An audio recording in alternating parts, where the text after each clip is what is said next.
My dear students, आप सबका स्वागत है। स्टूडेंट्स, आप लोगों के एग्जाम को देखते हुए मैं लाया हूँ आप लोगों के लिए। देख सकते हैं BHIE 141 का मोस्ट इम्पोर्टेंट क्वेश्चंस। और जैसा कि आप लोगों का अब एग्जाम होने ही वाला, कुछ ही दिन में ये एग्जाम होने वाला है, दिसंबर 25 में एंड फिर जून 26। ये दोनों को देखते हुए मैं लाया ये मोस्ट इम्पोर्टेंट क्वेश्चंस। देख सकते हैं स्टूडेंट्स, ये आपको दिख रहा होगा जून एग्जाम 2025 है ना। 25 से 26 दिसंबर और जून दोनों मिला के लिया है मोस्ट इम्पोर्टेंट क्वेश्चंस, जो बहुत ही इम्पोर्टेंट होगा आपके लिए। और आपका ये टाइटल है हिस्ट्री ऑफ चाइना। तो आप लोग ये देख लीजिए।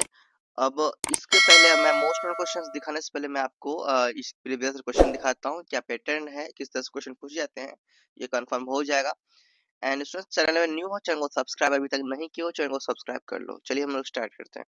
सो ये प्रीवियस क्वेश्चन पेपर है BHIE 141 हिस्ट्री, क्या हिस्ट्री। और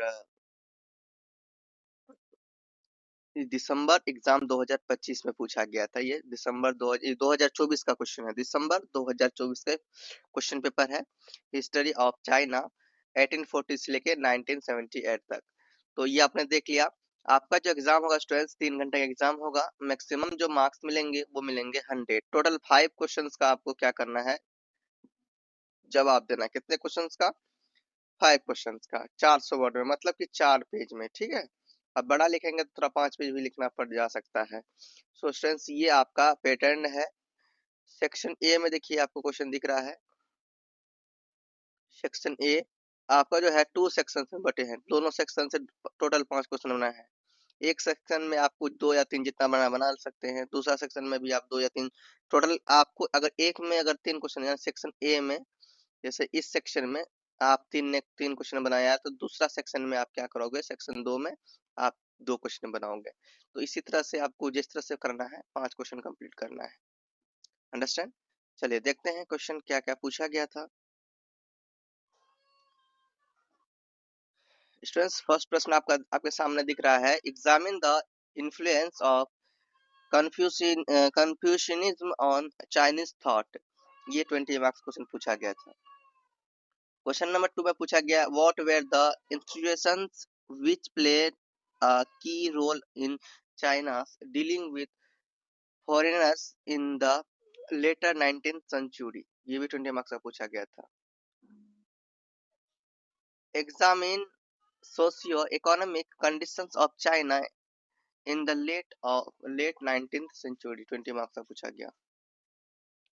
4 नंबर में आपको शॉर्ट नोट पूछा गया है, जिसमें से दोनों का जवाब देना। अगर शॉर्ट नोट जैसे बनाते हैं, शॉर्ट नोट अगर आप बनाते हैं तो शॉर्ट नोट्स में आपको क्या करना है, दोनों का एक साथ जवाब देना होगा, तभी आपको 20 मार्क्स मिलेंगे ना।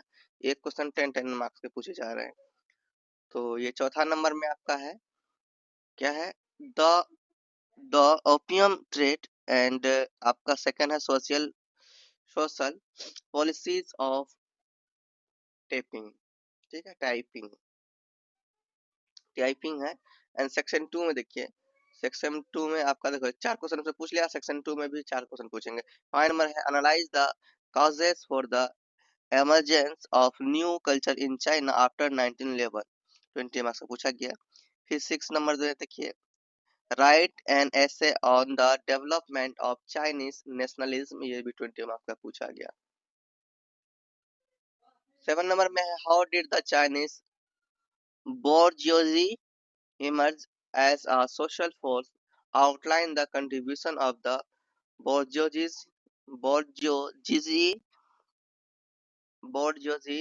in the revolution 1911। 20 मार्क्स का क्वेश्चन पूछे गए। अब देखो 7 नंबर तक पूछा, इसमें भी आपको 4 टोटल 8 क्वेश्चन पूछे गए हैं, है ना। दोनों में से आपको 8 क्वेश्चन पूछे गए हैं टोटल मिला के। राइट शॉर्ट नोट्स यहाँ भी है, 2 को आपको यहाँ पर बनाना है। अगर शॉर्ट नोट बनाते हैं तो दोनों बनाना होगा। Japan 20 one demands. And b number है, कम्युनिस्ट विक्टोरीज 1948 से 1948 से 49। सो ये टोटल 8 क्वेश्चन पूछे गए हैं। 8 क्वेश्चन में आपको केवल 5 क्वेश्चन बनाना है, दोनों सेक्शन से मिलाकर। सो आपने क्या देखा, ये प्रीवियस क्वेश्चन देखा, इस तरह से क्वेश्चन पूछे जाएंगे। अब देखते हैं हम लोग most important question. So students, आपका पहला प्रश्न यही है, पहला इम्पोर्टेंट क्वेश्चन है, what were the economic consequence of the opium trade on China? Examine the consequences of the opium wars. Question number 2 है आपका, देख सकते हैं, what were the causes of the Boxer rebellion? Explain its significance.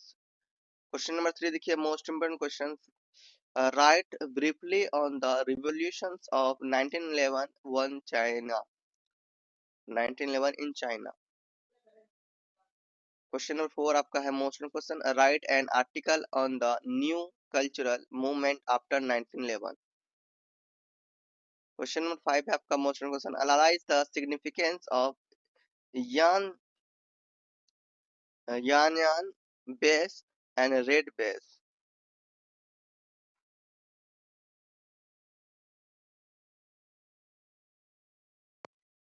Question number आपका 6 है, write an article on rise of nationalism in China. Question number 7 most question देखिए, analyse the events that contributed to rise of Marxism Marxism in China. And आगे question number 8 है आपका, discuss the changes that took place in the economics, political and social fields after revolution of 1949. Question number 9 देखिए, most question आपका, why did the Taiping rebellion fell? What impact did it have on China? Explain the rise of nationalism in China in the 20th century. Question number 11 है most question देखिए, सभी question को note करके जल्दी preparation कीजिए. Briefly discuss the major political developments in China during the period 1914 से लेकर 1909. ठीक है, 1919. क्वेश्चन नंबर आपका देखिए, अब 12 है आपका, write an essay on the rise of Communist Party of China and its activities. Question number 13 most question देखिए, write briefly on the transformation of China into a socialist system and under Mao Zedong. ठीक है, यही है, आपका यही है 2 बार लिख लिया. 14 नंबर में आपका है, देखिए students, examine the influence of Confucianism of Chinese thought.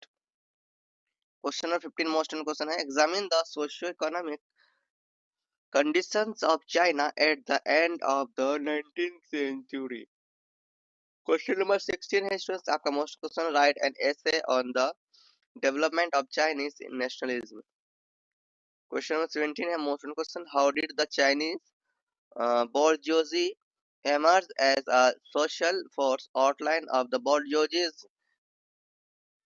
bourgeoisie contribution to the 1911 revolution. Question number, आप देखो यहाँ तक जो क्वेश्चन था आप स्टूडेंट्स, क्वेश्चन नंबर 17 तक, तो ये 20 मार्क्स वाले क्वेश्चन थे. ठीक है, अब जो मैं आपको बताने वाला हूँ स्टूडेंट्स, ये 18 नंबर के बाद ये है आपका टिप्पणी टाइप का शॉर्ट नोट्स. तो ये 10 मार्क्स वाले क्वेश्चन है, देख लीजिएगा. पहला आपका 18 नंबर में है ओपियम ट्रेड. 19 नंबर में है जापान 21 डेमांड्स.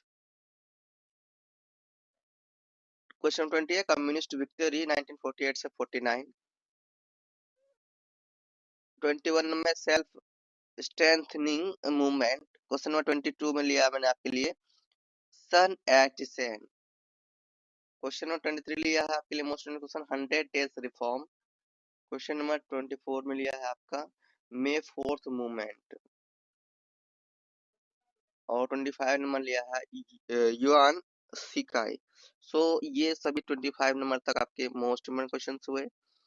अब 25 में कितने 25 मोस्ट इम्पोर्टेंट क्वेश्चन हुए. आप जल्दी से इन सभी प्रश्न का प्रिपरेशन कीजिए और एग्जाम दीजिए, बहुत अच्छा एग्जाम जाएगा. और चैनल को जरूर सब्सक्राइब कर लीजिए. मिलते हैं नेक्स्ट वीडियो में, तब तक के लिए बाय. जस्ट प्लीज बोलिए, प्रेम से रहो, प्रेम से पढ़ो, प्रेम से बोलो.